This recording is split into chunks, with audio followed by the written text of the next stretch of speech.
कहते हैं प्रेम अगर देखना हो तो वृंदावन जाओ और प्रेम को महसूस करना हो तो बरसाना आ जाओ। यही वो धरती है जहां राधा रानी ने अपना बचपन बिताया। यही वो गलियां हैं जहां आज भी हर सांस में राधे राधे गूंजता है। पहाड़ियों पर बसा हुआ बरसाना सिर्फ एक जगह नहीं, एक एहसास है, एक ऐसी भक्ति जो दिल को शांति और आंखों को सुकून देती है। आज हम चलेंगे राधा रानी के घर, देखेंगे बरसाना के अद्भुत मंदिर, सुंदर नजारे और जानेंगे इस पवित्र नगरी की कहानी। तो चलिए शुरू करते हैं राधा रानी की नगरी बरसाना की ये खूबसूरत यात्रा। राधे राधे। तो गाइस, आज सुबह सुबह हम मथुरा से निकल चुके थे बरसाना के लिए। हमने मथुरा से एक ऑटो हायर किया था जो हमें बरसाना, कीर्ति मंदिर, गोवर्धन पर्वत घुमाने के बाद सीधे वृंदावन छोड़ने वाला था, क्योंकि अगले 2 दिनों का हमारा स्टे वृंदावन में था। इस पूरे रूट के लिए ऑटो का किराया लगभग 800 रुपए से 1000 रुपए के बीच पड़ जाता है। हालांकि सीजन और बार्गेनिंग के हिसाब से ये थोड़ा ऊपर नीचे हो सकता है। अब अगर आप भी बरसाना आने का प्लान कर रहे हो तो सबसे पहले बात करते हैं कि यहाँ कैसे पहुंचा जा सकता है। बरसाना उत्तर प्रदेश के मथुरा जिले में स्थित है और मथुरा से इसकी दूरी लगभग 40 किलोमीटर है। अगर आप ट्रेन से आना चाहते हो तो सबसे नजदीकी रेलवे स्टेशन मथुरा जंक्शन है। देश के लगभग सभी बड़े शहरों से आपको मथुरा के लिए डायरेक्ट ट्रेन मिल जाएगी। मथुरा पहुंचने के बाद आप ऑटो, टैक्सी या शेयरिंग वाहन की मदद से आसानी से बरसाना पहुंच सकते हो। अगर आप फ्लाइट से आ रहे हो तो सबसे सुविधाजनक एयरपोर्ट दिल्ली का है। दिल्ली से बरसाना की दूरी लगभग 150 किलोमीटर है और सड़क मार्ग से यहां पहुंचने में लगभग 2.5 से 3 घंटे का समय लग जाता है। इसके अलावा आगरा एयरपोर्ट भी एक विकल्प है, लेकिन ज्यादातर यात्री दिल्ली के माध्यम से ही यहां आते हैं। तो फिलहाल हम पहुंच चुके हैं बरसाना। बरसाना को राधा रानी जी की जन्मभूमि माना जाता है और यही कारण है कि हर साल लाखों श्रद्धालु यहां दर्शन के लिए आते हैं। तो गाइस, अब हम पहुंच चुके हैं बरसाना के सबसे प्रसिद्ध मंदिर श्री राधा रानी मंदिर में। जैसे ही आप मंदिर के नीचे पहुंचते हो, यहाँ पे आपको काफी सारी दुकानें देखने को मिल जाएंगी, जहां से आप प्रसाद, फूल माला और पूजा सामग्री खरीद सकते हो। इसके अलावा यहाँ पर खाने पीने के भी काफी सारे स्टॉल्स मौजूद हैं। यहाँ की लस्सी, छाछ, दही और बासुंदी काफी ज्यादा प्रसिद्ध है और होना भी चाहिए, क्योंकि ये पूरा क्षेत्र राधा रानी और कान्हा जी की लीलाओं से जुड़ा हुआ है। अब अगर बात करें मंदिर तक पहुंचने की, तो ऊपर जाने के लिए आपके पास 3 विकल्प हैं। पहला है सीढ़ियों का रास्ता, दूसरा है रोपवे और तीसरा सड़क मार्ग। हालांकि कई बार सड़क वाला रास्ता बंद भी रहता है। अगर आप रोपवे से जाना चाहते हो तो उसका किराया लगभग 100 रुपए प्रति व्यक्ति है और अगर हमारी तरह पैदल जाना चाहते हो तो लगभग 10 मिनट में आराम से ऊपर पहुंच जाओगे। इसके अलावा यहीं से श्री लाडली जी महाराज की परिक्रमा भी शुरू होती है, जो लगभग 4 किलोमीटर लंबी है। अगर आपके पास समय है तो आप परिक्रमा भी कर सकते हो। फिलहाल हम निकल चुके हैं सीढ़ियों के रास्ते मंदिर की तरफ और चारों तरफ बस एक ही नाम सुनाई दे रहा था, राधे राधे।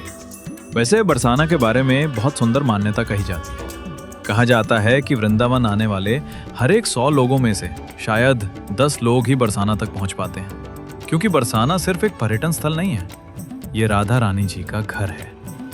ब्रजवासियों का मानना है कि जब तक राधा रानी की कृपा ना हो तब तक बरसाना का बुलावा नहीं आता, और जब राधा रानी प्रसन्न होती हैं तभी कोई उनके दरबार तक पहुंच पाता है।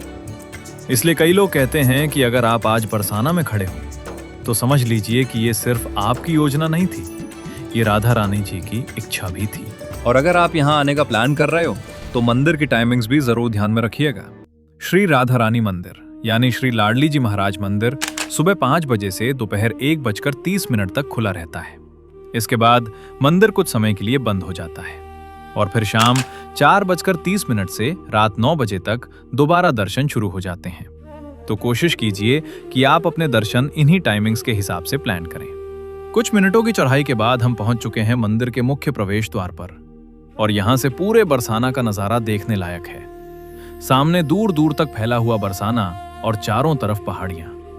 अगर आप यहां आओ तो कुछ समय यहां बैठकर इस दृश्य का आनंद जरूर लेना। इसके बाद कुछ और सीढ़ियां चढ़कर हम पहुंच गए हैं मंदिर के मुख्य गर्भगृह में, जहां विराजमान है श्री राधा रानी जी। और सच कहूं, मंदिर के अंदर काफी भीड़ थी। लोग दर्शन के लिए लाइन में खड़े थे, आसपास आवाजें भी थीं।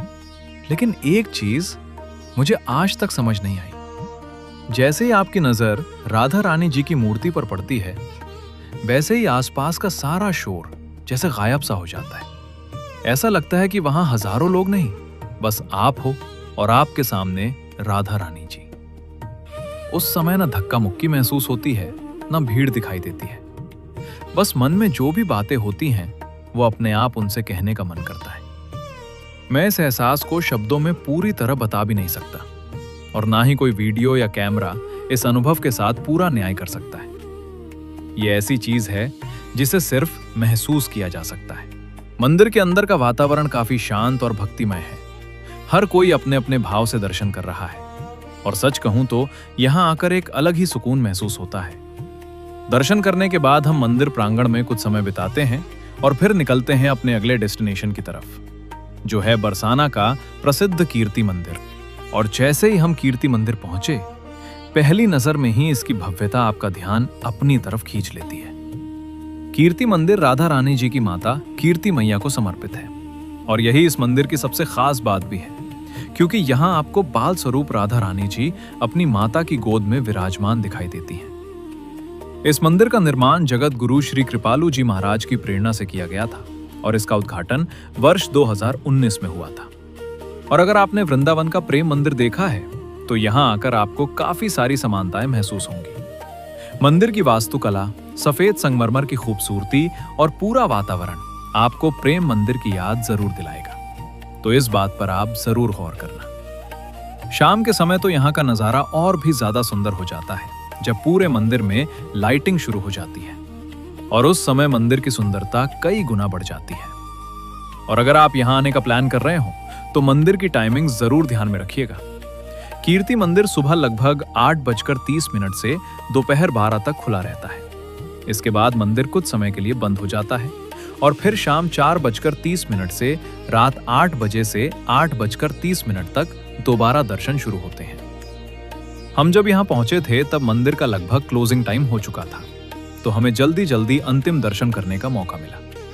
लेकिन सच कहूं तो कुछ ही मिनटों में यहाँ का वातावरण मन को काफी शांति दे गया। और अब इसके बाद हम निकल चुके हैं अपनी यात्रा के अगले पड़ाव की ओर, गोवर्धन पर्वत, जिसकी कहानी और यात्रा आपको अगले वीडियो में देखने को मिलेगी। तो गाइज, आज की इस वीडियो में बस इतना ही।